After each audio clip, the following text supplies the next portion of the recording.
नमस्कार दोस्तों, all exam guide गुरु के यूट्यूब चैनल पर मेरा नाम है सुजीत पांडे और मैं आप सभी का बहुत बहुत स्वागत करता हूं। चैनल पर पहली बार आए, चैनल को सब्सक्राइब कर लेना। जो भी डिमांड हो, अभी 1.5 महीने बचे हैं, मुझे कमेंट बॉक्स में बताओ। जो पढ़ना हो हम सब लाएंगे, आपकी पूरी हेल्प करेंगे, लेकिन आपको भी ईमानदारी से पूरा वीडियो देखना होगा, पूरे टेस्ट लगाने होंगे, ठीक है।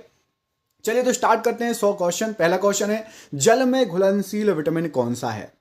तो यहां पर सही आंसर हो जाएगा जल में घुलनशील विटामिन आपका विटामिन सी है। ऑप्शन नंबर बी इस प्रश्न के लिए सही आंसर हो जाएगा। बढ़ते हैं दूसरे। इसमें आपसे पूछा गया है, हल्दी, लिटमस पत्र आदि किस प्रकार का सूचक है? तो हल्दी, लिटमस पत्र ये सभी एक प्राकृतिक सूचक हैं। ऑप्शन नंबर बी प्राकृतिक सूचक हैं हल्दी और लिटमस पत्र।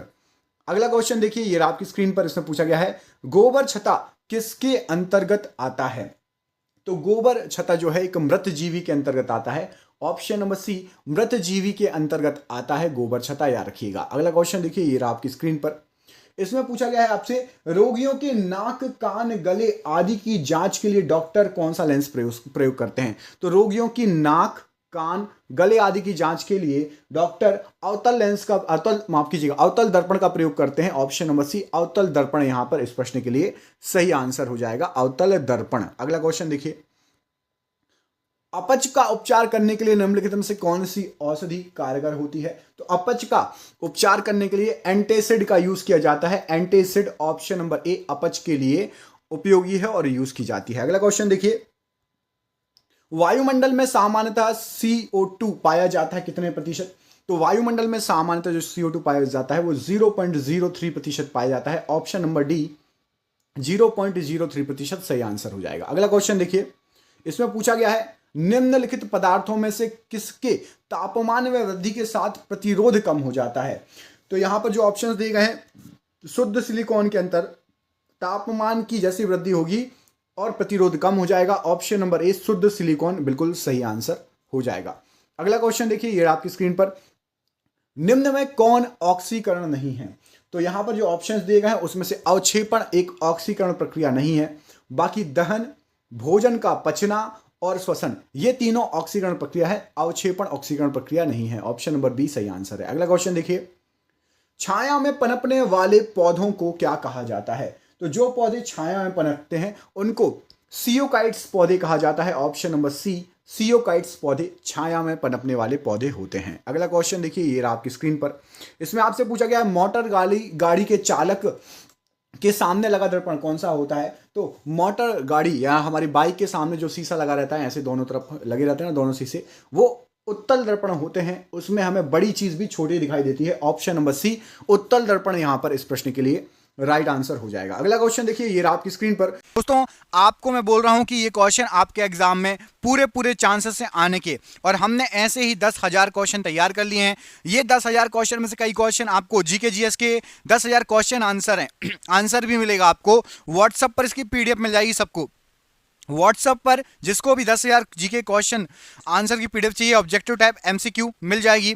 ये पीडीएफ 300 रुपए की है, लेकिन अभी 99 रुपए में चल रही है। आपको नीचे दिख रहा होगा, लिखा होगा कि सभी को 99 रुपए में 10,000 जीके जीएस के MCQ क्वेश्चन आंसर मिल जाएंगे, और ये क्वेश्चन आपके एग्जाम में फंस सकते हैं, आ सकते हैं। जिसको भी पीडीएफ चाहिए नीचे दिए गए नंबर पर व्हाट्सअप कर लेना, व्हाट्सअप पर बात कर लेना नीचे दिए गए नंबर पर। ये नंबर आपको पूरे वीडियो पर शो होगा, तो जब भी आप वीडियो छोड़ के जाना तब आप कॉल कर लेना व्हाट्सअप पर या बात कर लेना।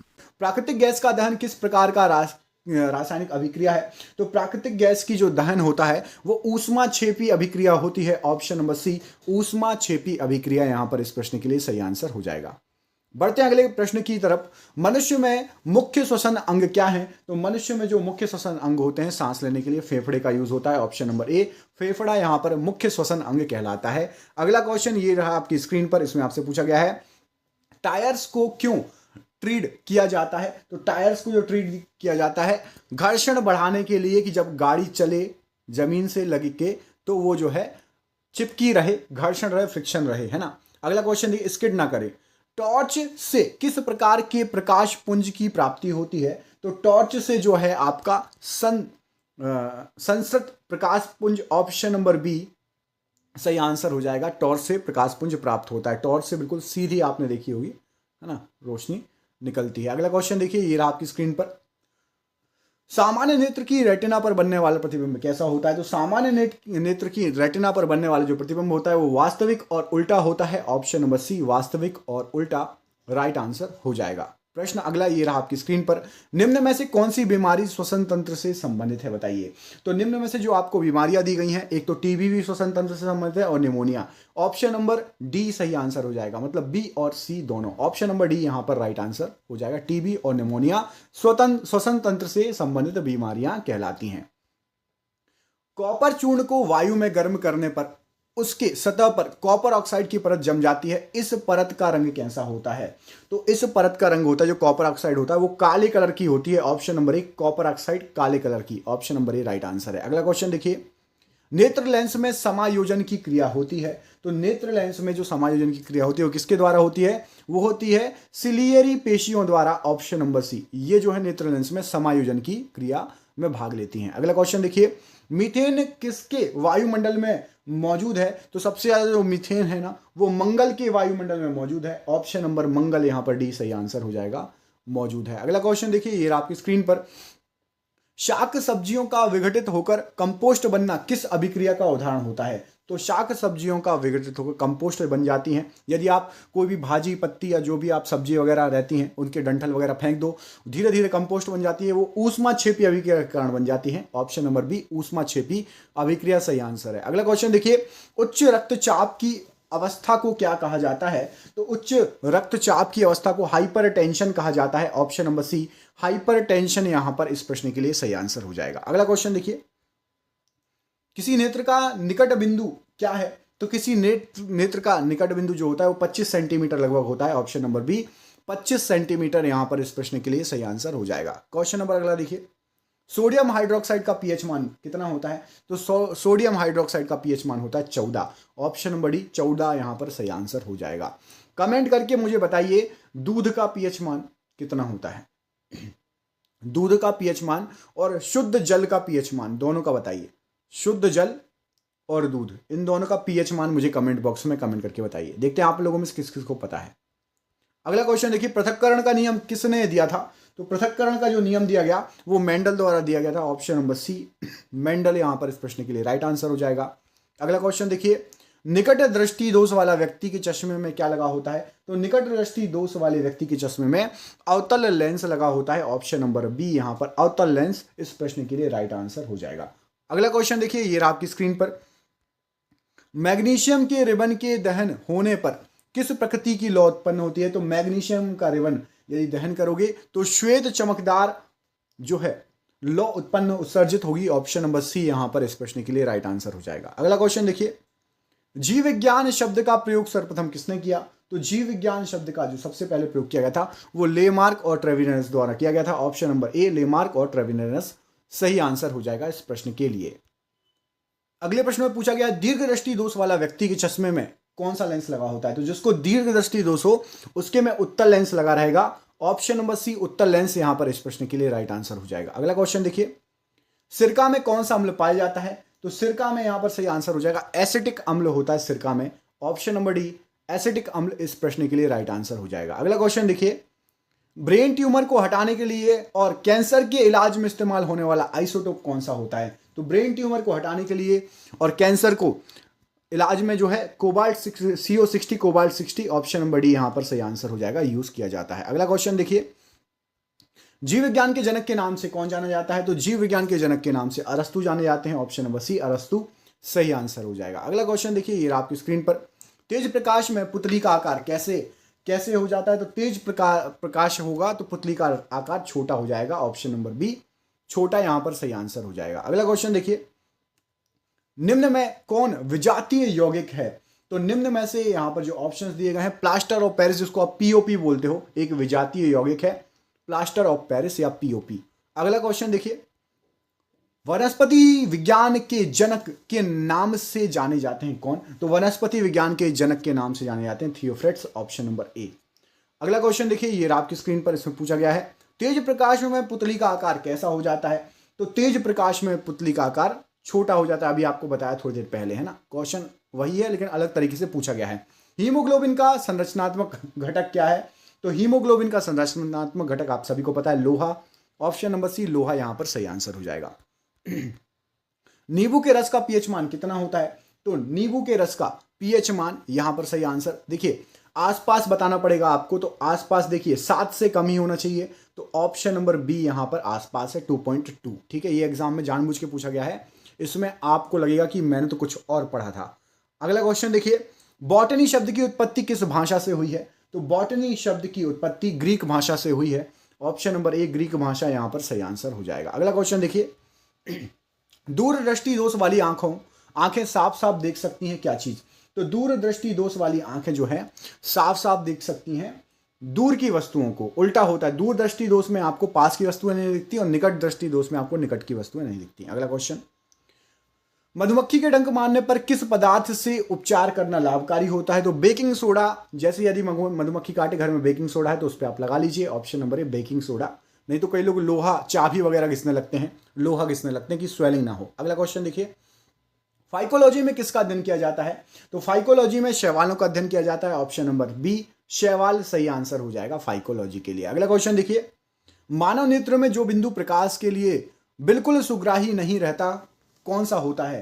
तो वो बिंदु होता है आपका अंध बिंदु, प्रकाश के लिए बिल्कुल सुग्राही नहीं रहता, option number B right answer हो जाएगा। अगला क्वेश्चन देखिए, मुंह साफ करने के लिए किस प्रकार के मंजन का व्यवहार करना चाहिए जिससे कि दंत क्षय रोका जा सके? तो मुंह साफ करने के लिए आपका क्षारीय प्रकार के या क्षारीय प्रकार के टूथपेस्ट का यूज करना चाहिए जिससे आपका दंत क्षय ना हो, दांत गिरे नहीं, घिसे नहीं।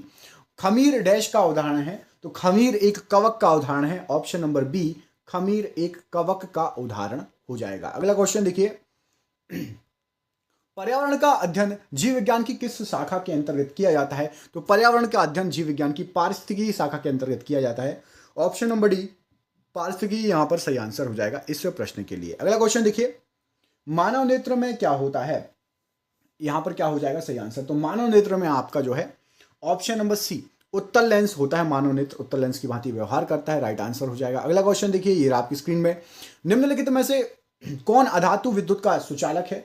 तो यहां पर अधातुएं दी गई हैं और एक विद्युत का सुचालक है, तो वो है ग्रेफाइट। ग्रेफाइट एक अधातु और विद्युत का सुचालक है, ऑप्शन नंबर ए यहां पर राइट आंसर हो जाएगा इस प्रश्न के लिए। अगला क्वेश्चन देखिए, उदय और अस्त होते समय सूर्य कैसा दिखाई देता है? तो उदय और अस्त होते समय सूर्य जो है लाल कलर का दिखाई देता है, ऑप्शन नंबर ए लाल रंग यहां पर इस प्रश्न के लिए राइट आंसर हो जाएगा इस प्रश्न के लिए। डेंड्रोलॉजी का संबंध किससे होता है? तो डेंड्रोलॉजी में आपका झाड़ियों का अध्ययन किया जाता है। एक होते हैं पेड़, है ना, उसके बाद जो छोटे छोटे पेड़ होते हैं उनको झाड़ियां बोलते हैं, जैसे चने, है ना, चने का क्या होता है, झाड़ होता है ना, चने का भी झाड़ नहीं होता, चने के पौधे होते हैं छोटे, एक पेड़ होते हैं उसके बाद झाड़ होते हैं उसके बाद बिल्कुल छोटे छोटे पौधे होते हैं, तो झाड़ियों का अध्ययन किया जाता है डेंड्रोलॉजी का। बोलते हैं चने के झाड़ पर चढ़ा दिया, चने का झाड़ नहीं होता है ना, बिल्कुल छोटा पौधा होता है चने का। निम्नलिखित में से किस धातु को चाकू से काटा जा सकता है? तो चाकू से काटा जा सकता है, यहां पर सही आंसर हो जाएगा सोडियम को, option number C sodium right answer हो जाएगा। अगला क्वेश्चन देखिए, सूक्ष्म जीव मिलते हैं कहां पर? तो सूक्ष्म जीव जो रहते हैं वो आपको रेतीली मिट्टी में भी मिलेंगे, लवण युक्त पानी में भी, दलदल भूमि में भी, ऑप्शन नंबर डी उपरोक्त सभी जगह आपको सूक्ष्म जीव मिल सकते हैं। अगला क्वेश्चन देखिए, विद्युत चुंबक बनाने के लिए प्रायः किस पदार्थ के छड़ का उपयोग किया जाता है? तो विद्युत चुंबक बनाने के लिए प्रायः जो है नर्म लोहे का उपयोग किया जाता है, ऑप्शन नंबर बी नर्म लोहा सही आंसर हो जाएगा।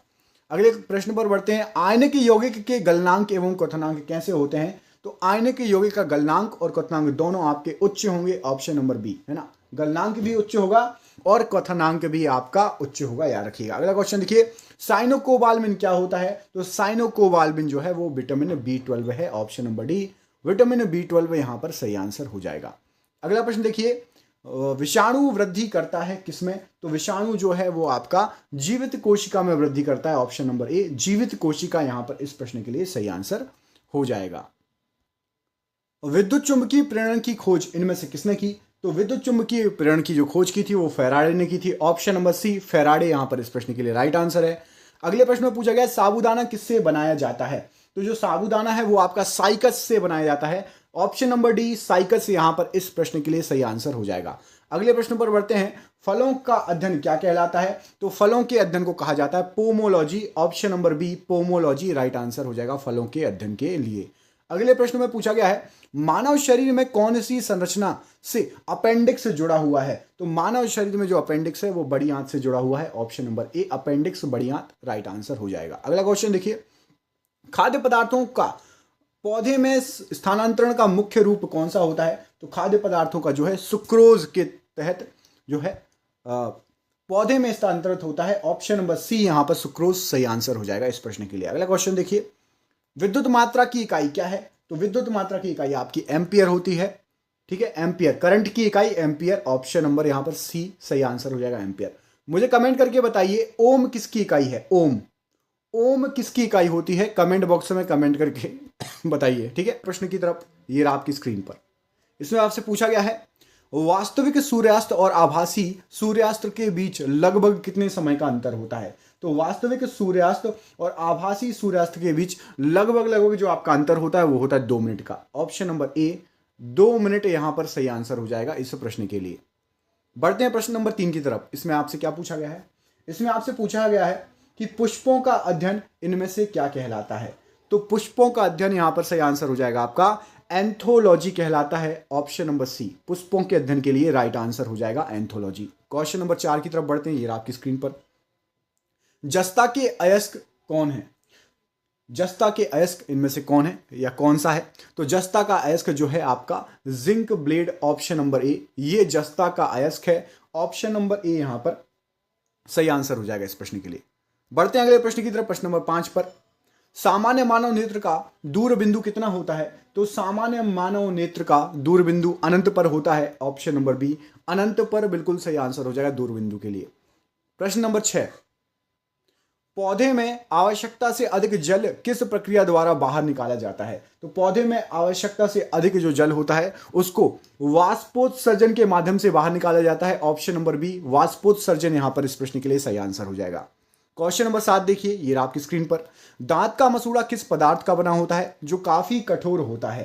तो दांत का मसूड़ा जो रहता है वो कैल्शियम फास्फेट का बना होता है और दांत का इनेमल या दांत का मसूड़ा शरीर का सबसे कठोरतम भाग है। Option number B calcium phosphate यहां पर सही आंसर हो जाएगा। बढ़ते हैं अगले क्वेश्चन की तरफ, ये आपकी स्क्रीन पर। फोटोग्राफी में कौन सा अम्ल उपयोग किया जाता है। तो फोटोग्राफी में यहां पर सही आंसर हो जाएगा आपका ऑक्जेलिक अम्ल का यूज होता है। ऑप्शन नंबर बी ऑक्जेलिक अम्ल इस प्रश्न के लिए राइट आंसर हो जाएगा। अगले प्रश्न पर बढ़ते हैं, सिनेमा के पर्दे पर किस प्रकार का प्रतिबिंब बनता है। तो सिनेमा के पर्दे पर हमेशा वास्तविक प्रतिबिंब बनता है। ऑप्शन नंबर बी वास्तविक प्रतिबिंब यहां पर इस प्रश्न के लिए सही आंसर हो जाएगा। अगले क्वेश्चन पर बढ़ते हैं, ये आपकी स्क्रीन पर। निम्न में से किसे प्रकाश संश्लेषी अंगक कहते हैं।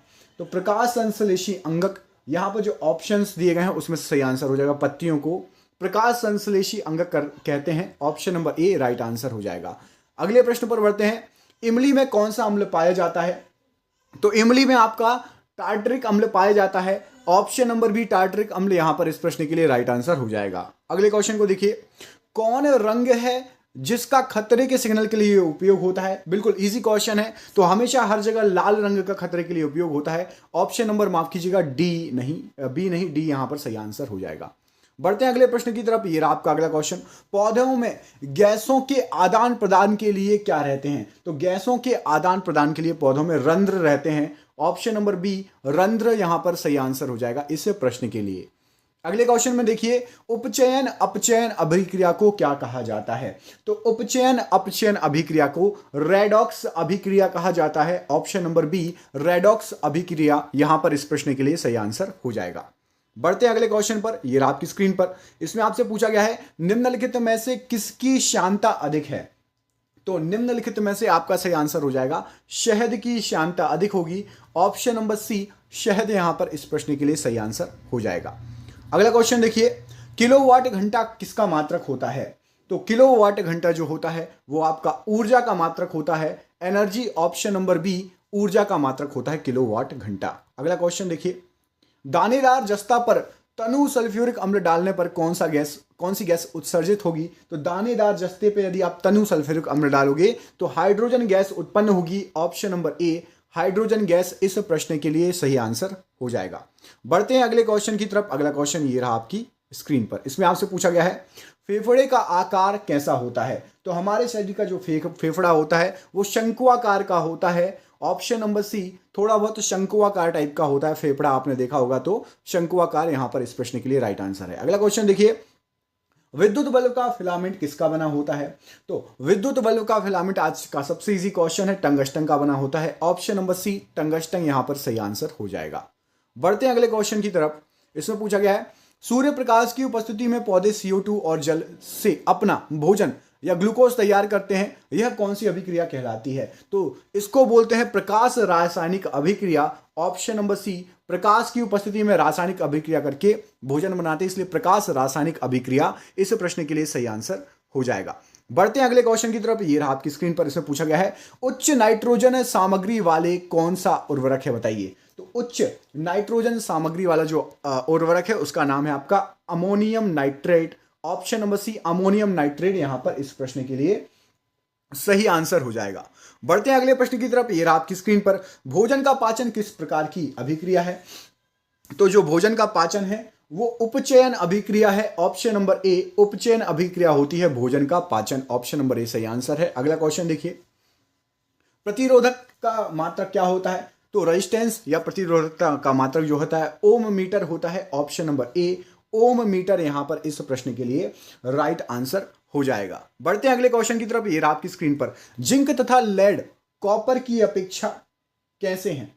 तो जिंक तथा लेड कॉपर की अपेक्षा अधिक क्रियाशील हैं। ऑप्शन नंबर बी अधिक क्रियाशील होते हैं जिंक और लेड कॉपर की अपेक्षा।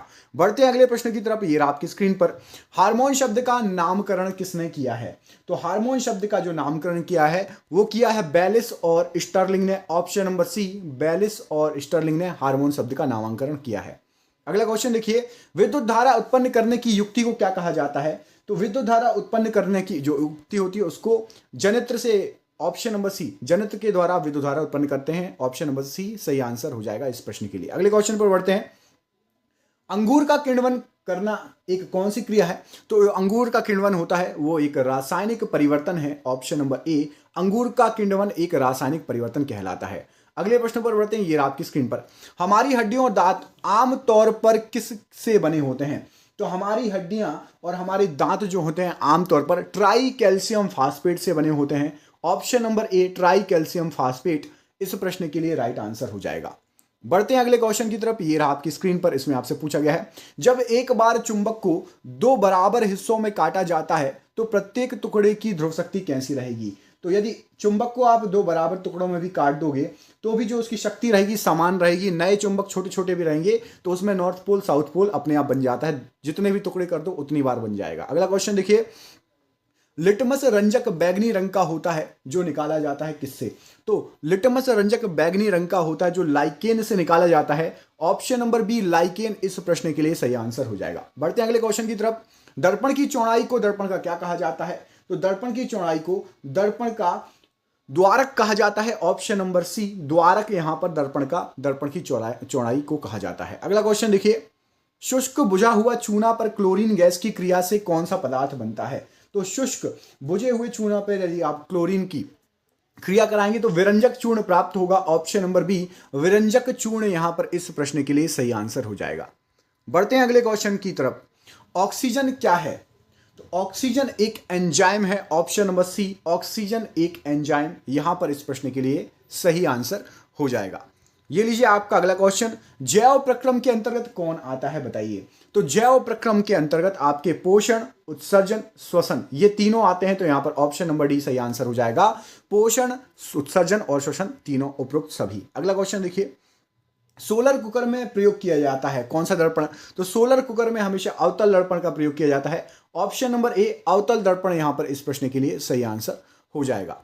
बढ़ते हैं अगले क्वेश्चन की तरफ। एक आम आदमी के रक्त का पीएच मान कितना होता है? तो एक आम आदमी के रक्त का जो पीएच मान होता है 7.35 से लेकर 7.45 तक के बीच में होता है। ऑप्शन नंबर सी यहां पर आम आदमी के रक्त का पीएच मान राइट आंसर हो जाएगा। अगला क्वेश्चन देख लेते हैं। ये रहा आपकी स्क्रीन पर, द्विनाम पद्धति के प्रतिपादक कौन है या प्रतिपालक कौन है? द्विनाम पद्धति लीनियस की देन है। ऑप्शन नंबर सी लीनियस यहां पर इस प्रश्न के लिए सही आंसर हो जाएगा। अगला क्वेश्चन देखिए, जीवाणु की खोज सर्वप्रथम किसने की?